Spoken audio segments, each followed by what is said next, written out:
Hey guys, we're Gatsby on the road again this week. Let's go look at some aircraft engines at the EAA Aviation Museum. Aircraft engines basically do the same job as a car engine. They create force to rotate a crankshaft, and you can see the flange sticking out here. That's where a propeller would bolt on, and same idea as a transmission in a car. Although they do the same job, they kind of do things in a little bit different fashion, and we're going to take a look at some of those differences. Here we have a Lycoming IO 720 8-cylinder air-cooled aircraft engine. The I means it's got mechanical fuel injection. We'll go over that in a minute. O means it's horizontally opposed. As you can see, the cylinders are opposite of each other.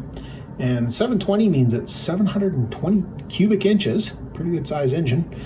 And it puts out around 400 horsepower running on 100 octane low lead aviation fuel. This line brings fuel up from the servo at the back of the engine, which is run by the throttle, to the distribution block, down these fine lines where fuel is dropped in behind the intake valve, where it's sucked into the engine as it's running. Aircraft engines use magnetos. Magnetos are kind of a 1930s or even earlier vintage way of generating spark. However, they are very reliable as they're done mechanically. Aircraft engines run dual spark plugs on most configurations, partly for redundancy, 2 spark plugs per cylinder, and partly because the diameter of the piston is so large that you would get uneven burning of the air-fuel mixture without having 2 sources of spark. Well, the first engines that we looked at are horizontally opposed. Here we have a radial engine, and you'll notice the air-cooled cylinders radiate out from a central core. The function's pretty well the same. You can see the pushrod tubes that push the rocker arms, open the valves, and cooling fins keep things nice and chilly. Exhaust goes out the back. Carburetor is down at the bottom. Radial engines come with several different configurations, this one being a 5-cylinder. And over here we have the 9-cylinder. This is a Lycoming, and you can kind of see a cutaway. Instead of a cam shaft, we have a cam ring. You can see the roller lifters.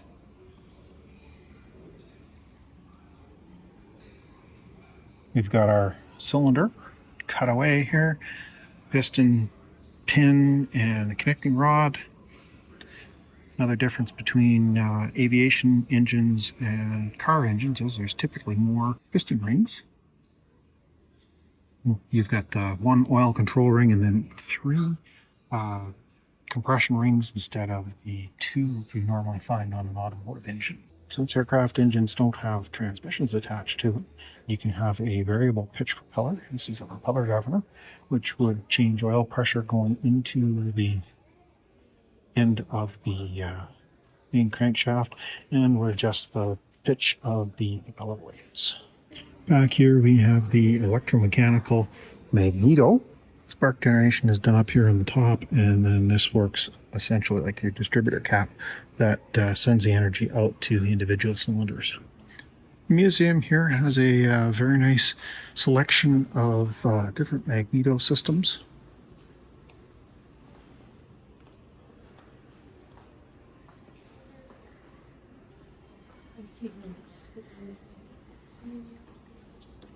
But even the newest magneto is still essentially 1930s technology. Here's a cutaway of a magneto. And I don't know how well it's going to show up in the camera, but if you look very carefully in there, you can see sparks on the aviation spark plugs.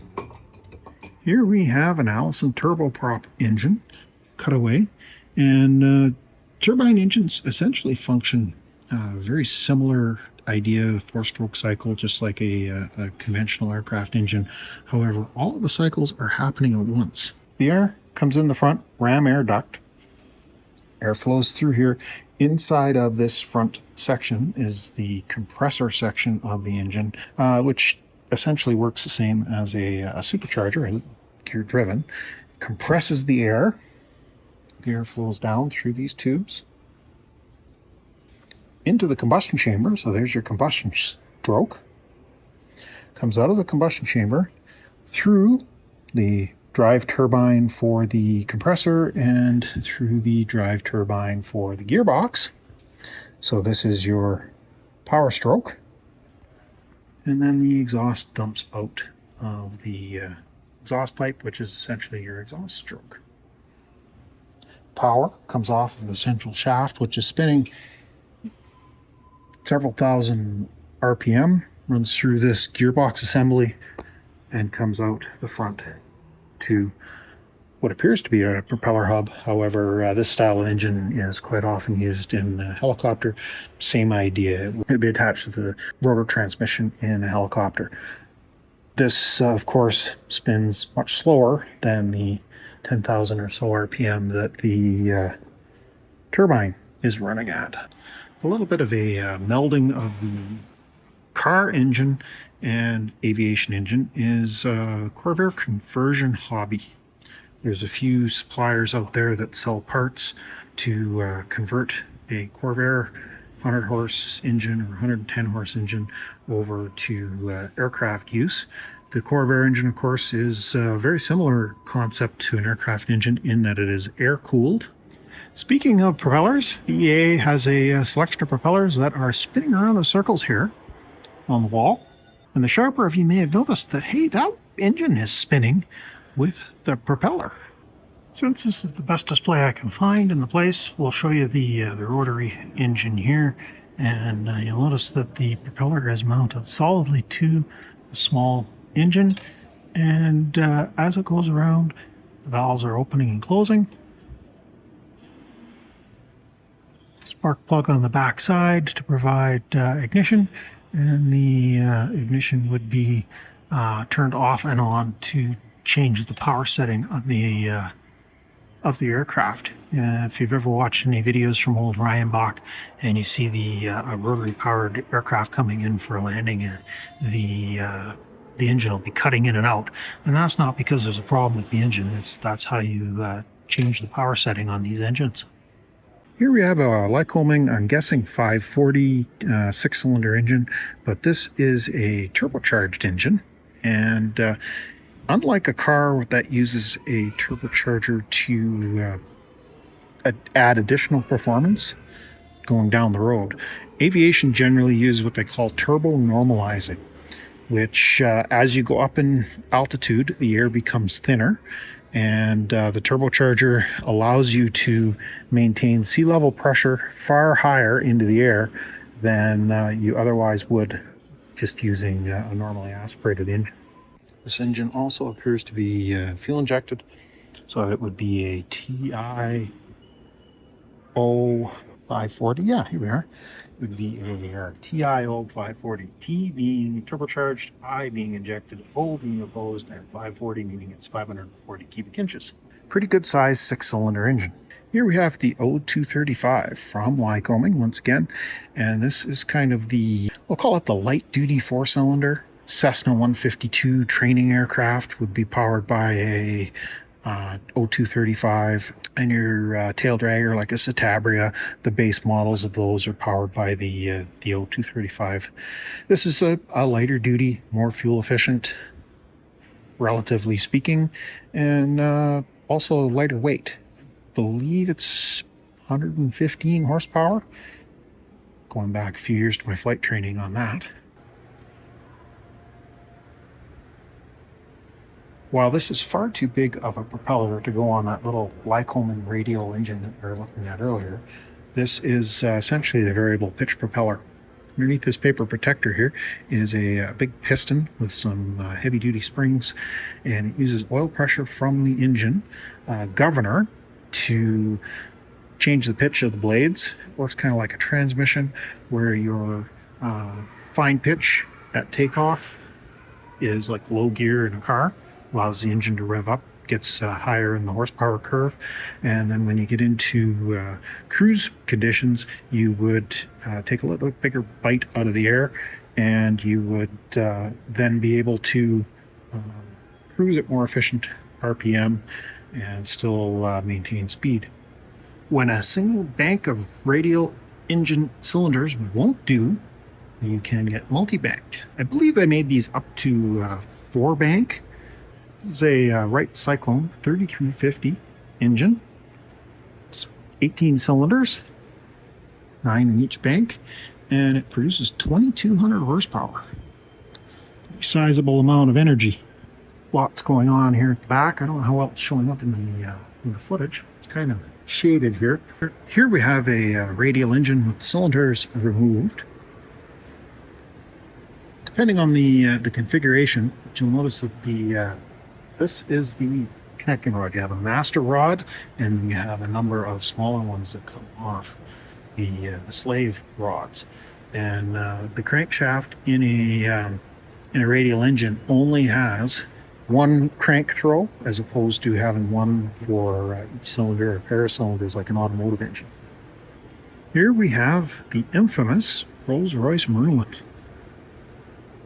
This was used to power the P-51 Mustang. It was used to power the Supermarine Spitfire.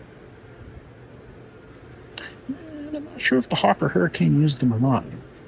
You can see we have overhead cam, single overhead cam.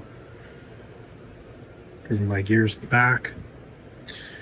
Hanging out the back here, we have a supercharger, which similar to the turbo that we discussed earlier, that this provides higher performance or sea level performance up to up above 10,000 feet.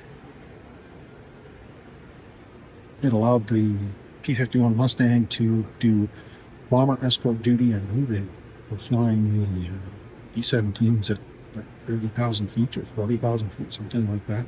I could be wrong on that one. Anyways, it's a pretty impressive engine. And here is one of the aircraft that used Rolls-Royce Merlin. This is a Mosquito bomber, which had bomb duties, but it was also kind of a night fighter as well. And it has 2 Rolls-Royce Merlins on it. Here we have an inline 4-cylinder aircraft engine. You can see the rocker arms are even exposed on this one. Doesn't say what it is or what it was used on, but it is definitely a nice compact little engine. Magneto drive. Scintilla is the model. Air-cooled cylinders. And this one, you'll notice has fairly small diameter pistons and only has single spark plugs. Here we have, believe it or not, a Ford Model A engine that's been converted over for aircraft use. Back in the 1930s, Bernie Pietenpol had a setup for using Ford Model A engines on the Pietenpol Air Camper. Here we have a air-cooled V8.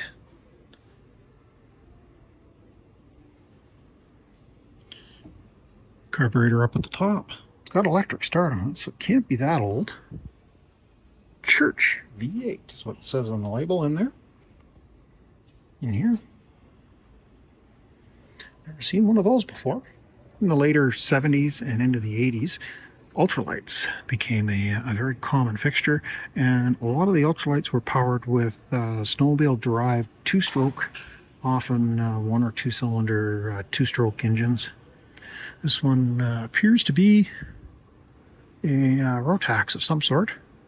And here we are back at the beginning of aviation engines. This is a replica of the Wright Flyer, and they built their own homemade engine. Forget how many horsepower it was. It was like 8 or 10 or something like that. It wasn't very much, but that's what they used to get the Wright Flyer off the ground. Well guys, here we are back at the beginning, and I'd like to thank you for stopping by, checking out this video. If you're interested in seeing more from the EAA AirVenture Museum, by all means leave me a comment down below, maybe those thumb up things too, and I can always come back and do a little bit more just on the general museum as opposed to looking at aircraft engines. Thanks for stopping by, and we'll catch you guys in the next mess.